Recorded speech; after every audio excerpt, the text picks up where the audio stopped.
Akkam jirtu maatiin gammee miidiyaa oduun sa'aatii kanaaf qabadheen isinitti hima. Oduu keenya jalqabaatiin gaazexeessituu Beetii Taaffasee Jawaar Mahaammadiin qeeqaa jirti. Icciitii Jawaar Mahaammadis nan beeka jechuun miidiyaalee irratti waa'ee Jawaar Mahaammad kan haasaa jirtu yeroo ta'u, dubbii ishii keessattis Jawaar Mahaammad sodaataadha. Inni sobas itti dhiyeenyaan waa'ee isaa beeka jechuun dubbattee jirti.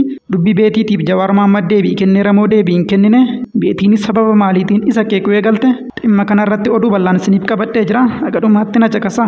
Oduu keenya lammaffaatiin Doonaald Tiraamp dubbii cimaa lammiilee Kanaadaa fi hooggantoota Kanaadaa rifachiisu dubbatanii jiru. Kanaadaan kanaan booda biyya taatee itti fufuu hin qabdu. Ameerikaa jala galuu qabdi. Kanaadaan bulchiinsota yookiin isteetii Ameerikaa jala jiran keessaa tokko taatee galmaa'uu qabdi jedhaniiru. Dhimma kanarrattis gabaasa bal'aan isiniif qabadheera. Haga dhumaatti na caqasa. Oduu keenya sadaffaadhaan kirkirri lafaa Itoophiyaatti irra deddeebi'uun mudachaa jira. Sa'aatii 24 darban qofa keessatti kirkirri lafaa si'a 8 ol naannoo Affaaritti mudachuudhaan uummata sodaa guddaa keessa galchee jira. Dhiibbaan kirkira lafaa naannoo Affaar irraa eegalus akka Finfinneetti illee dhaga'amuun uummanni magaalaa Finfinnee manneen waliin jireenyaa keessa jiraatanis halkan kaleessaa sodaadhaan mana isaanii keessaa ba'uun sa'aatii dheeraa alatti dabarsanii jiru. Kirkira lafaa kanaan uummanni nagam miidhame. Dhaabbanni idil addunyaa dhimma kana qoratus kirkira lafaa Itoophiyaa irratti ibsa akkamii baasee jira. Odeessa bal'aan isiniif qabadheera. Oduu keenya arfaffaadhaan guyyaan har'aa akka bara faranjootaatti guyyaa jijjiirraa waggaati. Kanaanis wal qabatee baay'inni uummata addunyaa ifoomee jira. Baay'inni uummata addunyaas biliyoona 8 guutuunsaa ibsame. Amma oduu tokko tokkoon isinitti hima. Warri chaanaalii kanaaf haaraa taatan laayik, sheer, sabskiraayib gochuun maatii keenya ta'uun dagatiina. Gara gabaasa bal'aatti darba. Gaazexeessituu Beetelem Taaffasee Jawaar Mahaammadiin qeequu irratti argamti. Dubbii ishiis akkana jettee galti. Jawaariin akkuma nama kamii anis miidiyaa hawaasaa irrattiin isa hordofaa ture. Haganni gara biyyaa galuttis isa wajjin waliin beeku. Yeroo jalqabaaf kan hin qaamaan Jawaariin arge ergan LTV keessa seeniiti. Anis isa haasofsiisuuf beellama qabadhee hin turre. Dhaabbatuma televezyiinii LTVtu isa beellame. Yerichis akkuma inni Itoophiyaa seene laaptooppii isaa lammaatti kenneen baay'ee utuu hin turinidha jettee haasaa ishii kan eegalte Beetii Taaffasee. Hoteela keessattidha. Kan gaaffiif deebii isa wajjin taasise. Eegdota isaa kan hidhannoo qabaniin marfamee eeggamaarradha. Gaaffii fi deebii jalqabaas kanan isa wajjin teesse jechuudhaan dubbatteetti. Egaa akkuma beekamu obbo Jawaar Mahaammad erga mana hidhaarraa baheetii waggoota lamaaf callisa filachuudhaan miidiyaa garaagaraa irratti haasawaa irraa qusatee ture. Fuula FB isaa irrattis akka durii sana mootummaa qeequu irraa qusachuudhaan darbee dhimma nagaa Oromiyaa qofa irratti yaada kennaa ture. Oromiyaan nagaa argachuu qabdi. Waraanni bilisummaa Oromoo fi mootummaa waliigaltee irra ga'uudhaan uummanni nagaan bahee galuu qaba jechuudhaan nagaa labsaa ture malee kanaan ala sosochii siyaasaa uummata mootummaa irratti kakaasu waggoota lamaan darbaniif gochaa kan hin turre obbo Jawaar Mahaammad dhibbana garuu haala hin eeggamneen callisa isaa cabsuudhaan mootummaa Itoophiyaa qeequu irratti argama. Gaazexeessituu Beetelem Taaffasees dhimma Jawaar irratti haasa'uuf kanas baate dhibbana erganni waltajjiiwwan eebba kitaaba isaa irrattii fi karaa fuula FB dhuunfaa isaatiin irra deddeebi'uun mootummaa qeequu eegaleeti. Jawaar Mahaammad garuu Beetelem Taaffaseetiif hagammaatti deebii deebisee hin qabu. Isheen garuu tibbana icciitii Jawaar baay'een beeka jettee waan hedduu haasa'aa jirti. Haasofni ishiis odeeffannoo kennuu qofa osoo hin taane miira aarii fi horii isaatiin kan guutamedha. Wanti ishiin haasoftu kun dhugaadha moo jibba dhuunfaati laati kan jedhu jaruma lamaaniif dhiisee wantoota Beetiin dhimma Jawaar irratti haasoftuun isinitti hima. Beetiinis akka jettutti tibbana Jawaar kan mootummaa mormuu eegalee fi mootummaa waan xiyyeeffannoo isa dhowwateef yookiin immoo waan isa tuffateefidha. Mootummaan xiyyeeffannoo isa dhowwachuu isaa kana obsee ofirra dabarsuu hin dandeenye. Kanaafidha kan mootummaa mormuutti ka'e jechuudhaan Jawaariin qeeqtee jirti. Dabalataanis Jawaar Mahaammad sodaataadha. Guyyaa tokko anii fi inni konkolaataa keessa teenyee wajjin deemnu deeggartoonni kilaba buna Itoophiyaa karaa cufanii turanii. Deeggartoonni kilaba buna Itoophiyaa callisaniituma karaa cufan malee Jawaar ta'uusaa baraniin miti. Jawaar garuu battaluma sun fuulli isaa jijjiirame akka inni baay'ee sodaatee tures irratti bareen jira. Kanaafuu Jawaar sodaataadha jechuudhaan Jawaariin kan qeeqte Beetii Taaffasee akka waan icciitii Jawaar baay'ee beektutti haasa'aa jirti. Kana qofa osoo hin taane Beetii Taaffasee akka jettutti Jawaar hidhamuu isaatiin torban tokkoon dura mana isaan ture.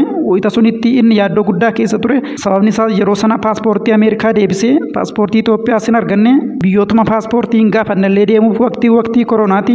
Erga hidhaarraa bahee garuu Jawaar Mahaammad mootummaan akkana yookiin akkana ajjeestu tilmaameen ture. Bijaamaan manadhaa keessatti uffadhullee qopheeffadheen ture jedhee kan dubbate ni soba. Jawaar Mahaammad carraa argannaan sobuurraa duubatti hin deebi'u. Kanaafuu inni nama sobudha jechuudhaan isa qeeqtee jirti. Gama biraatiin namoonni akka barreessaa Lalisaa Indiriis fa'a immoo Beetiin kan Jawaariin maqaa balleessuuf as baate isa jaalattee waan isa dhabdeefidha. Jaalatanii dhabuun maxifoodha. Beetiin kan akkas Jawaar qeeqaa jirtuuf isa jaalattee isa argachuu waan dadhabdee miira ishee to'achuun ishiitti ulfaannaan miidiyaatti baatee maqaa isaa balleessuu eegalte jechuudhaan ishee qeeqaa jiru. Oduu keenya lamaffaatiin Doonaald Tiraamp dubbii cimaa lammiilee Kanaadaa fi hooggantoota Kanaadaa rifachiisu dubbatanii jiru. Kanaadaan kana booda biyya taatee itti fufuu hin qabdu. Kanaadaan bulchiinsota yookiin isteetii Ameerikaa jala jiran keessaa tokko taatee galmaa'us qabdi jechuun dubbatanii jiru. Dubbii Tiraamp kanas baay'ooliin jalqabarra akka qoosaatti kan yaadaa turan yeroo ta'u, Tiraamp irra deddeebiin dhimma kana dubbachuunsaa lammiilee Kanaadaatti rifaatuu guddaa uumee jira. Dabalataanis Tiraamp muummicha ministeera Kanaadaa Justin Trudeau muummicha ministeeraa jedhanii waamuu dhiisaniit bulchaa Kanaadaa jedhanii waamaa jiru. Kunis Doonaald Tiraamp Kanaadaadhaan akkuma Kaalifoorniyaa fa'aa kutaa Ameerikaa keessaa tokko akka taatetti ilaaluu isaanii agarsiisas jedhamaa jira. Pireezidaantiin Ameerikaa tibbana filataman Doonaald Tiraamp dubbii isaan dubbatan baay'ooliin haasuudhaan namoonni siyaasaa Kanaadaas dhimmicha irratti bakka lamatti wal qooduun akka wal falman taasisetu jira.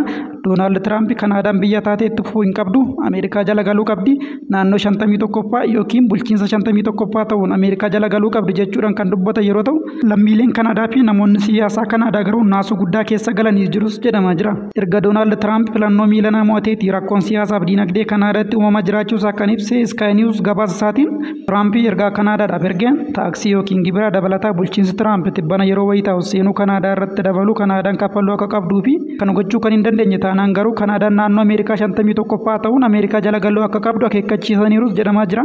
Tiraampis murtoo kana murteessuuf kan carraa isaaniif laate Ameerikaa fi Kanaadaan biyyoota ollaa ta'uu isaanii irraa kan ka'e Kanaadaan oomisha ishee keessaa parsantii 75 gara Ameerikaatti ergiti. Kanaafuu jireenyi lammiilee Kanaadaa oomisha Kanaadaan Ameerikaatti gurgurattu irraa galii argamu irratti kan hundaa'edha. Kana ta'us garuu hagammaatti gibirri yookiin taaksiin mootummaan Ameerikaa mootummaa Kanaadaatiin kaffalchiisaa ture baay'ee gadi aanaa waan ta'eef Doonaald Tiraamp tibbana akkanaan aangootti dhufeen gibira kana nan dabalas jedhanii dhaadatanii jiru. Murtoon isaanii kunis Kanaadaa irratti dhiibbaa guddaa kan qabu yeroo ta'u, Kanaadaa naasuu guddaa keessa galchee jiras jedhamaa jira. Oduu keenyatti aanuun sodaan kirkira lafaa akkuma itti fufeetti jira.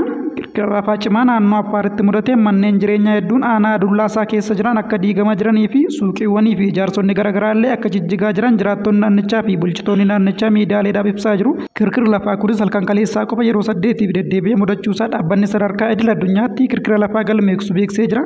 Akka ragaan dhaabbata kanarraa argame agarsiisutti halkan kaleessaa qofa kirkirri lafaa reektar iskeelii 4.5 ta'u galmaa'ee jira.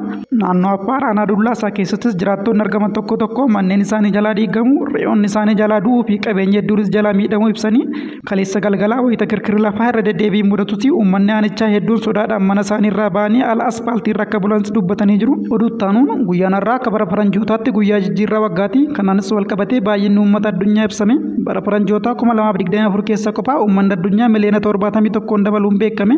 Kanaanis wal qabatee baay'inni uummata addunyaa biliyoona 8.09 guutuusaa biiroon lakkoofsa uummata Ameerikaa beeksisee jira. Kana jechuunis baay'inni uummata addunyaa bara 2024 keessa qofaa parsantii 0.9 kan dabale yeroo ta'u, lakkoofsaanis uummanni miliyoonii 71 dabaleetu jira. Haa ta'u malee daballiin uummataa bara 2024 kan bara 2023 miliyoona 75 ture waliin yoo madaalame kan bara 2024 gadi aanaadhas jedhamee jira.